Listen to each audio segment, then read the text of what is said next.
તો અમદાવાદમાં પડી રહી છે કાળઝાળ ગરમી અને આકરી ગરમીમાં લોકોનું બહાર નીકળવું મુશ્કેલ બની ગયું છે। ગરમીથી બચવા માટે લોકો સ્નો પાર્ક અને વોટર પાર્કની મુલાકાત લઈ રહ્યા છે। અમદાવાદના કાંકરિયામાં આવેલા સ્નો પાર્કમાં લોકોની ભીડ જોવા મળી રહી છે। ગરમીના હાઈ એલર્ટ વચ્ચે -5 થી 6 ડિગ્રી તાપમાનનો અનુભવ આ સ્નો પાર્કમાં થઈ રહ્યો છે। પરિવાર અને મિત્રો સાથે લોકો વેકેશનમાં સ્નો પાર્કમાં મજા માણી રહ્યા છે।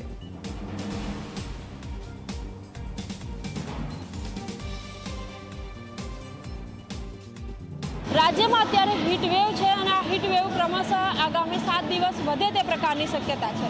बीजी तरफ उनाळानुं वेकेशन है तो लोग समय वितावा माटे खास एवी जग्या वधारे पसंद करी रह्या छे कि ज्यां तापमान खूब ठंडू रहे और लोग बहार निकली सके।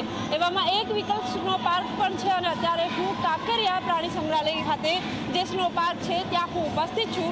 दृश्यों हाल आप जोई शको छो, लोग मजा करी रह्या छे अने अहीं गरमीनी कोई पण असर नहीं वर्ताई रही। तापमाननी पण वात करीए तो अमदावाद में 42-43 डिग्री तापमान है और आगामी समय में आ तापमान वधे ते प्रकारनी शक्यता है। और बीजी तरफ कारण के वेकेशननो समय है, आ जे समय होय छे कि ज्यारे लोको बहार निकलता होय छे अने समय मळतो होय छे लोकोने, परंतु अत्यारे जे रीते गरमी पड़ी रही है बहार निकलવું खूब मुश्किल है। एवामां लोको साथे वातचीत करीशुं के केटલું एन्जॉय करी रह्या छे।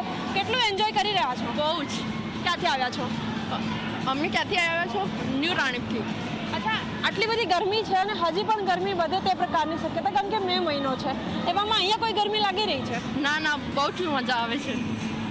अच्छा, गर्मी एक तरफ बहार खूब गर्मी और बीजी तरफ आपणा चेहरा पर पाणी पाणी है, शुं कहेशो? बहु गर्मी है बहार तो, पण जे प्रमाणे अहींया के माइंड ब्लोइंग एक्सपीरियंस है। एवं लागे छे के कोई काश्मीर कोई एवी जग्याए होय बहु ज मजा आवी रही है। हूँ सूरत थी आव्यो छुं मळवा माटे मारी फ्रेंड ने, अहींया माइंड ब्लोइंग एक्सपीरियंस करी छे, बहु मजा आवे छे।